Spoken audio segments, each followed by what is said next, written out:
talk about some events and activities coming up. The first one is going to be Vacation Bible School, VBS. We're going to be doing that June 11th through the 15th. There's a flyer in the back if you want more information on what each of the segments is going to be. It's going to be an evening one. It's going to be 6 p.m. to 8 p.m.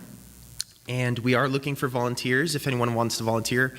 We have most of the volunteer stuff taken care of, but we still need a few people to walk kids around, just to kind of have a couple more adults there so we're not outnumbered.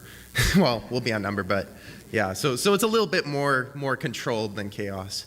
Also, we're still looking for jungle-themed like decorations. We have some. I have some coming in from another church too, but we're still looking for that. So if you have any like vines or plant stuff, we'd love to use them for the week. So that would be great. The second thing that to talk about is the Yosemite Bible Camp 2018. We're going to be going with the Porterville Church of Christ, and that is in July. Sunday, July 22nd through Saturday, July 28th. That should be in the calendar next month. But yeah, just if you know any kids, grades, I think it's 4 through 12, who want to come to camp, talk to me. We need to get those registrations in before the middle of June. Cost is $165 per camper. After I think it's June 2nd, it's going to be $180 per camper. So just let me know ahead of time and we'll get those in. We're going to be taking the van, so we'll have about 14 kids we'll be able to take. So far, I think there's only like 3 spots filled, so yeah, let me know. And then the third thing Ron mentioned was the sign-up sheet in the back. Even if you can only sign up for 1 week doing the kids, that would be great. We're going to have a pre-planned lesson, so you don't have to come up with all the stuff. You don't have to on the fly do whatever. We're going to have a plan for you guys if you want to take that. So yeah, would definitely appreciate that. Okay, so this morning, where's the clicker? Do you have the clicker? I don't know where the clicker went. Oh well, we'll go without it. Unless you got it up there. So we're going to talk about backsliding. Oh, backslider, where art thou? Kind of a spin-off of Oh, brother, where art thou? And I'm too young to even know that, so. So let me pull up my Bible here so I can read the verses because I don't know where the clicker is. So what is backsliding? I feel that backsliding comes and manifests itself in 3 different ways. The first way that we're going to look at is backsliding is to have been near God, but we've allowed sin or the world to take us away, to move us away from God. A lot of times we'll have this feeling of being really close to God where everything's on the top of the world. I know that a lot of times, like after camp, you feel like you've got this connection to God. You're pumped up. You're on fire. And then slowly you start moving away and falling away, We don't always feel close to God. So let's take a look at Jeremiah 14, 7 through 10, if you could put it up there. Though our iniquities testify against us, act, O Lord, for your name's sake. For our backslidings are many, for we have sinned against you. And then the next one. O you, hope of Israel, its Savior in time of trouble, why should you be like a stranger in the land, like a traveler who turns aside to tarry for a night? And then the next one. Why should you be like a man confused, like a mighty warrior who cannot save? Yet you, O Lord, are in the midst of us, and we are called by your name. Do not leave us. Thus says the Lord concerning this people. They have loved to wander thus. They have not restrained their feet. Therefore the Lord does not accept them. Now he will remember their iniquity and punish their sins. So in this, I kind of get the feeling, for one, this is the Israelite people. who have a constant history of moving away from God. If you look in like the book of Judges, over and over again it says, and the Israelites did evil in the sight of the Lord. Then you move to the next chapter. They did evil in the sight of the Lord, and they were captured by this people and captured by this people. It's just this whole cycle of being close to God, falling away, being captured, and God restoring. If you could move back to that last part of Jeremiah there. Or I can pull it up on here.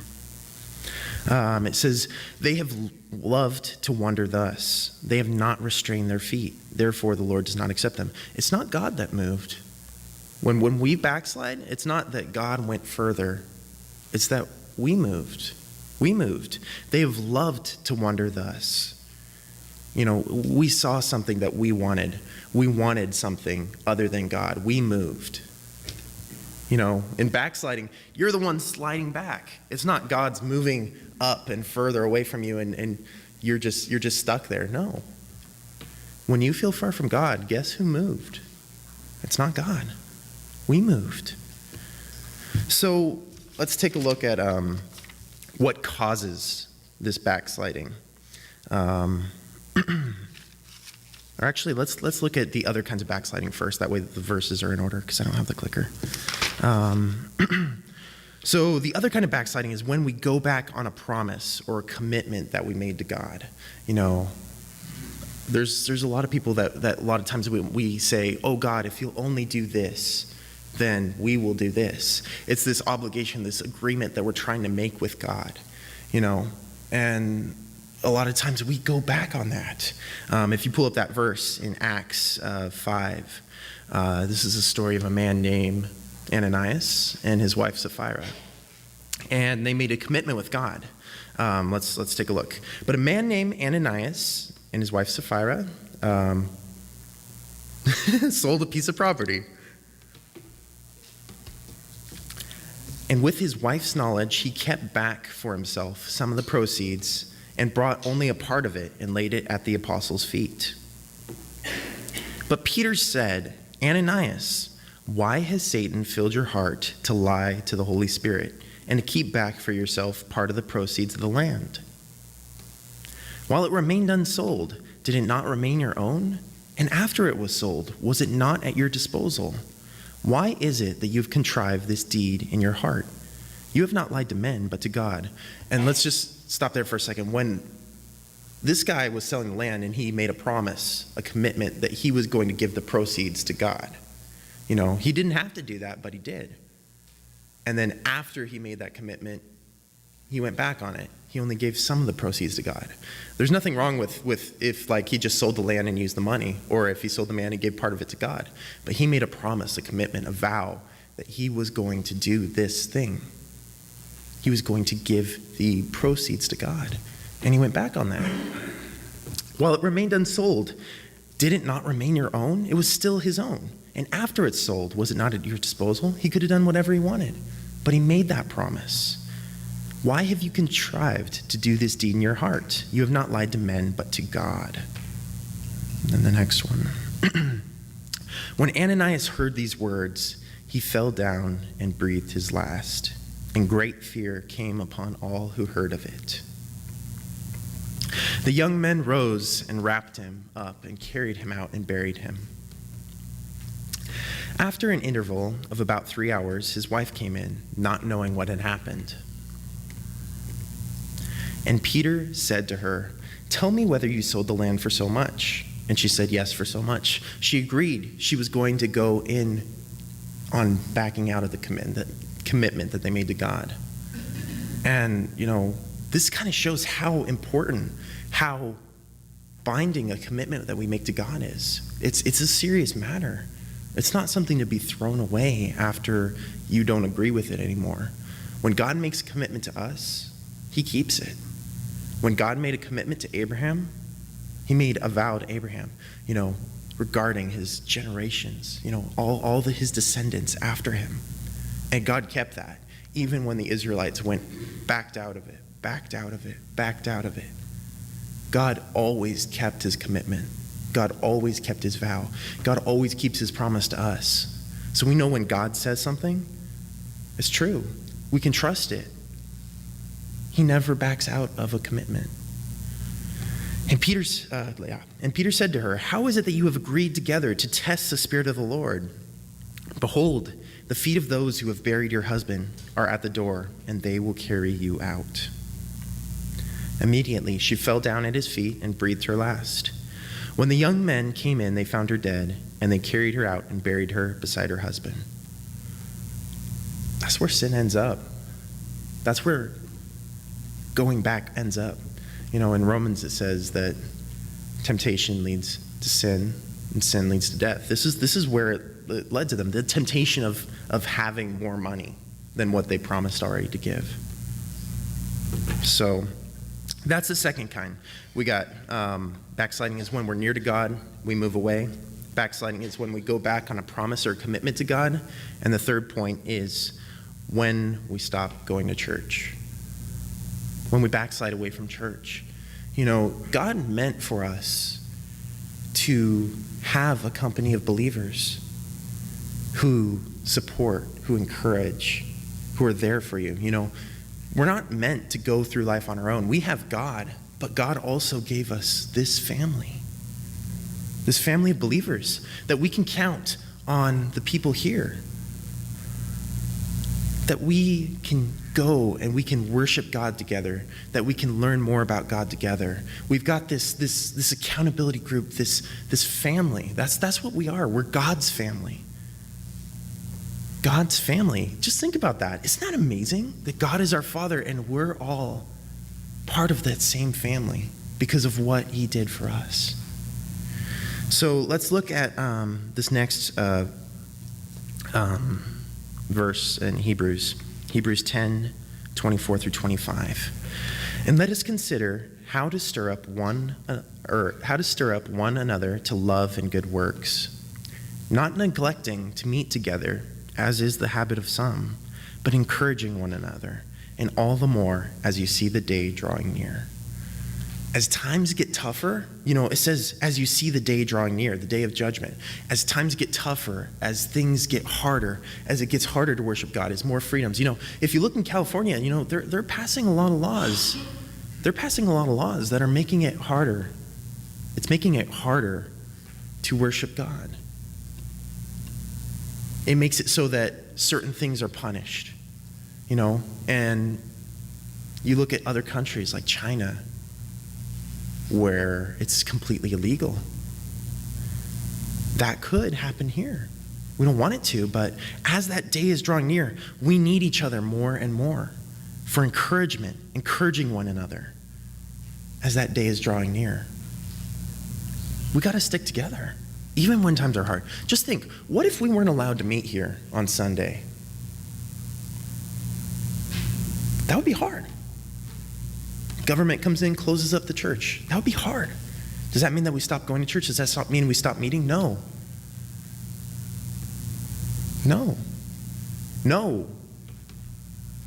We're supposed to be encouraging one another, not neglecting to meet together.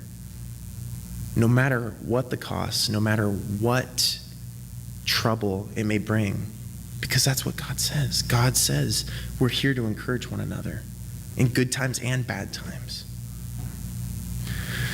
So there was this family, and their daughter was sick. The doctor said she's probably not going to make it. So, they did the only thing they knew. They prayed. This wasn't a family that went to church. This was a Christmas and Easter family.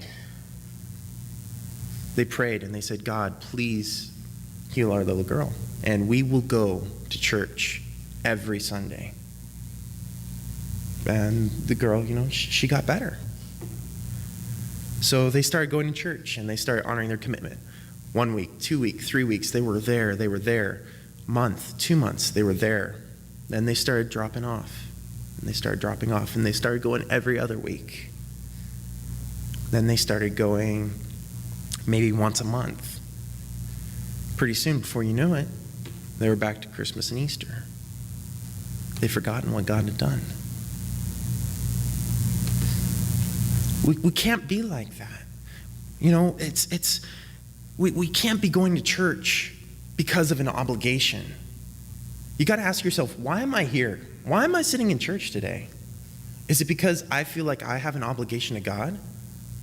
Is it because I've made a deal with God and I need to honor that? That's not why we should be here. We should be here because of a relationship with God, because of what God has done for us, not because of what we can do for God, what this obligation we have to fulfill. It's not like that. We have to have a relationship with God, and we need to base it off of this relationship. So, in those three kinds of backsliding, to kind of figure out how we can combat that, we need to know what causes it. So, when we look at when we're pulling away from God, what causes that? What can we do to prevent that? We can preach the gospel correctly. When people don't understand the gospel, when people don't understand what God, what Jesus, what the church is all about, they're more likely to draw away from God. You're more likely to have that separation. So there's this airplane and these two guys. And somebody comes up to the first guy and says, "Here is a parachute. Put this on, it will drastically improve your flight." So the guy says, okay. He puts it on. And as he's sitting there, he realizes, man, this thing's kind of heavy. It's kind of weighing me down. It's when I'm sitting in my seat, it's kind of pushing me forward. Aircrafts, they're already they have your knees I'm a tall guy. I cannot get my legs comfortable in an aircraft. So picture this. You're already, you're wearing this big old parachute. And you're leaning forward, your knees are crouched up. It's uncomfortable. But you're thinking, okay, it's going to improve my flight, so I'll put up with it. Pretty soon, you look around, and the other passengers were laughing at this guy. They're saying, he's wearing a parachute on a plane. This is ridiculous. So as he's looking around, he sees everyone laughing and mocking. Finally, in disgust, he takes off the parachute and throws it down. It's not improving his flight at all. But the second guy, he was given a parachute, and he was told, put this parachute on, because this plane's going to go down. And when it goes down, you're going to want to jump out, and you're going to be glad that you have this parachute. And this guy puts on the parachute, and he's glad to have the parachute. He may be uncomfortable. People may laugh. People may mock. But he has the parachute on. He doesn't care. He doesn't care that it's uncomfortable. He doesn't care that people are laughing, because he knows that plane's going to go down. In that same way, when we preach the gospel, we can't be preaching a prosperity gospel. We can't say, put on Jesus because he's going to improve your life. All this sickness is going to be healed. You're going to be rich. You can't say that. That's not true. Sometimes it's hard being a Christian. You can't just tell people that putting on Jesus, getting saved, it's going to be the best thing that ever happened to you because your life's going to be so great. You can't say that. It's not true. It gets hard. People will laugh. People will mock. It'll be uncomfortable. You got to tell them. You got to mention the law. You got to mention sin. You got to mention hell. You put on Jesus because without Jesus, you are toast. Literally. You got to have Jesus on. And you got to have Jesus on for the right reason. You can't just be putting him on to make your life better, to make your life easier. It's not how it works. We put on Jesus because we need Jesus. We need him. That plane's going down. And unless we have him, we're going down with it. This whole world is going down. So can we look at James 1? Let no man say when he is tempted, I am being tempted by God, for God cannot be tempted with evil, and he himself tempts no one. But each person is tempted when he is lured and enticed by his own desire. So already, we've got this desire to sin. We've got this temptation that's going to lead to sin. Then desire, when it has conceived, gives birth to sin. And sin, when it is fully grown, brings forth death. So we've already seen this picture that that's where we're going to go. That's where it leads. The sin. We've got the sin. we have to mention the sin. We have to mention the sin when we tell people about Jesus. They have to be convicted. If you're convinced that you're okay, that you're not that bad of a person, you wouldn't be convinced that you need Jesus. Then let's take a look at Romans 3:23. For all have sinned and fall short of the glory of God. We've all done it. We've all sinned. Because on our own, we're going to sin. We're going to fail. We're human. It's in our nature. It's in the sin nature. Ever since Adam and Eve in the garden, sin was introduced, passed on. It's been passed on. We're not perfect anymore. Our relationship can't be what can we get from God to make our lives better. It has to be about that relationship of what God's already done for us. Only then does it make sense. So a lot of backsliding can be prevented by the gospel being preached correctly. That family, if they had been going to church so that they, would be saved, that they would have Jesus, that, they didn't have a conditional relationship with God, that God, you heal our daughter, we'll go to church. It's not about that. It's about God came down and saved us from our sin by dying on the cross so that we can live with him. And because of that, we want to go to church. Because of that, we want to serve him. It's not this conditional thing of we have an obligation to God because he's going to heal us or he's going to make us rich or whatever. That's junk. And that gets preached too often. I was watching a Joel Osteen, and, it's just, God's the best thing that ever happened to me. I've been so rich. I've been so good. It's great. And I think Joel Osteen in certain circumstances, can encourage people. But if you're eating cake all the time, you're not going to have meat. You're not going to be spiritually healthy because that's spiritual cake. You have to have the spiritual meat of what it's all about. So let's move on to the going back on a promise or a commitment. We already saw what happened to Ananias and Sapphira and why you have to keep your commitments to God. But let's take a look at Judges. This is a man who's making a vow to God.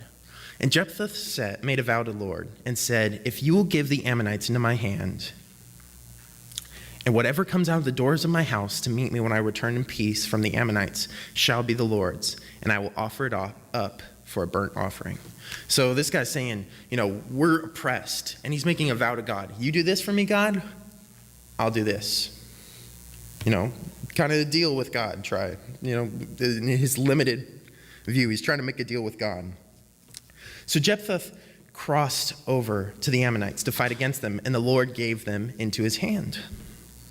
And he struck them from Aroer to the neighborhood of Minnith, 20 cities, and as far as Abel-Keramim, with a great blow, so that the Ammonites were subdued before the people of Israel.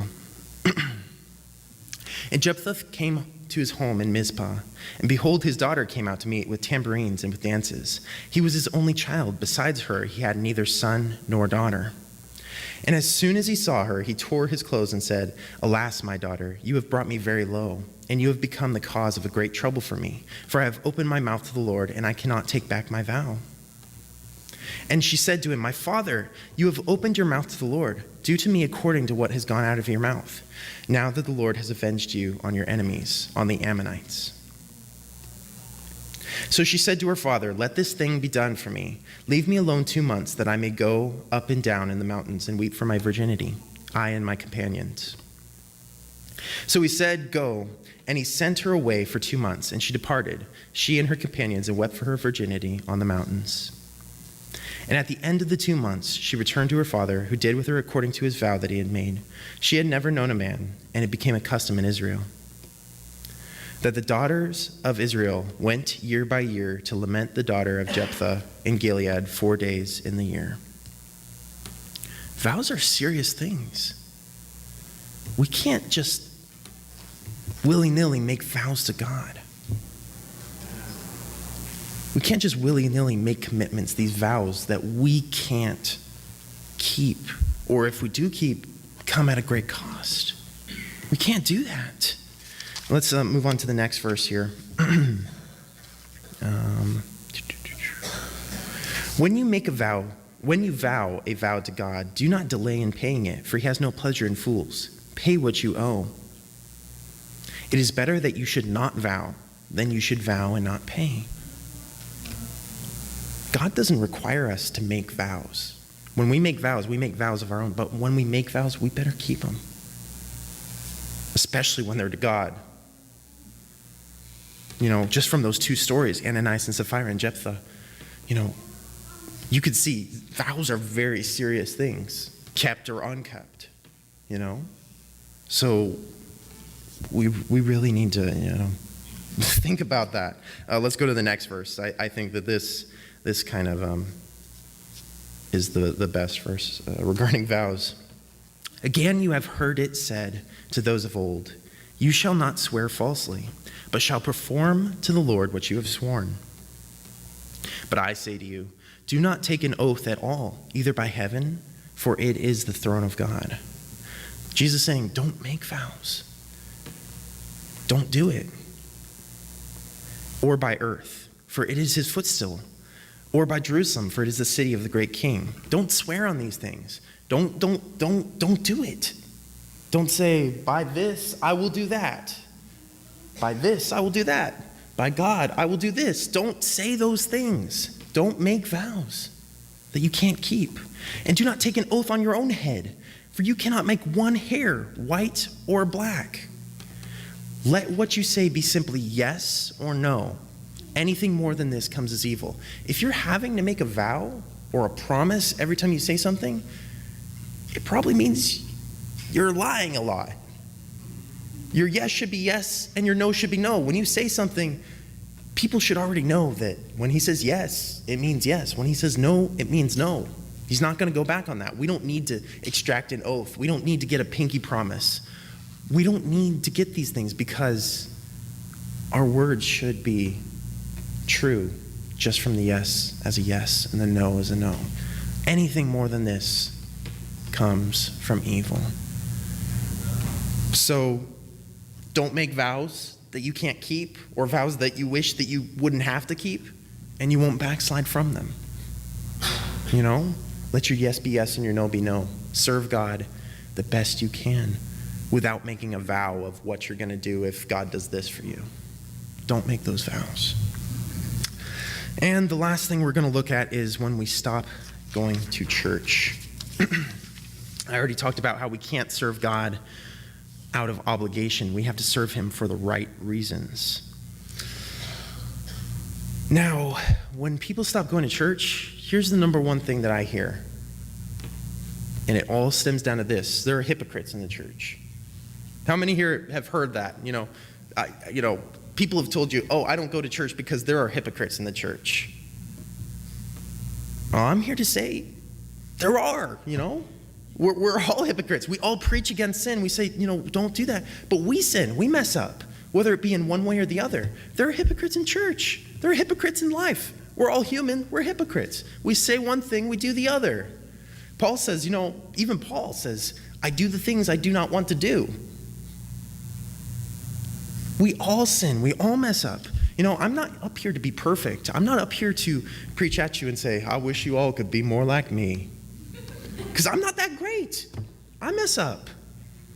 No, I wish you would be more like God. I wish I could be more like God. That's what we're all here for. That's why we're here. And when people say, I don't go to church because there's hypocrites in church, that means that your faith was in people and not in God.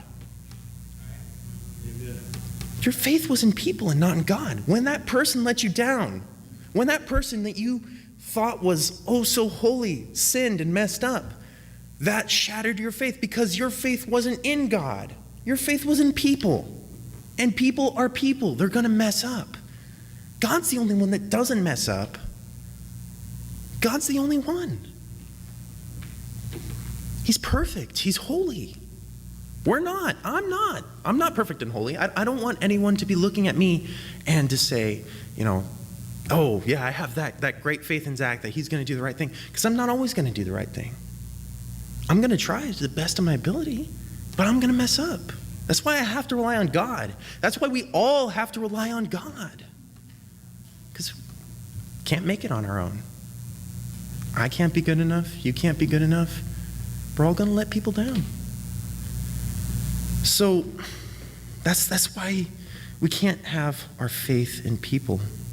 Let's take a look at Psalm 118, verse 8. It is better to take refuge in the Lord than to trust in man. That kind of sums it up. Take your refuge in God. Put your trust in God, not in man. David knew that. David was on the run from his own son. He was the king. He couldn't trust anyone. When you're the king, you really can't trust anyone. He put his trust in God, and God was his refuge. God was his safe place. Let's also take a look at Proverbs 3:5. Trust in the Lord with all your heart, and do not lean on your own understanding. We also don't want to trust in ourselves. We can't trust ourselves to save us. We can't put our faith in ourselves. We just can't. We can't save ourselves. We're going to mess up on ourselves. We're going to let ourselves down. How many people here have been disappointed in themselves? I've been disappointed in myself because I mess up. I've been like, oh, why did I do that? Why did I say that? We're all going to mess up. And that's why I think that as a church, we can't be striving for perfection. We can't put on a face of, oh, I'm perfect. Because we all mess up. And when we have a face of we're perfect, we're churchgoers, we go every Sunday, we're so great, then we're going to fail other people, and people are going to see us as hypocrites. People are going to see us as hypocrites if we pretend to be perfect. We have to constantly remind ourselves that our hope is in God, our trust is in God, our perfection is in God. Because it's only through Jesus that we can be perfect, that Jesus took our sin onto himself, that Jesus took all our imperfections onto himself. So, just, don't make it like you're perfect. It's up to God. Just put that pressure on God, because it's not pressure to God. There's no pressure on God to be perfect because he already is perfect. So when people are looking and putting their faith towards God instead of their faith towards me or their faith towards anyone in the church, you're going to be let down a lot less. You're going to be let down a lot less. So I just want you guys to remember, this is the last bit. Faith needs to be put in God.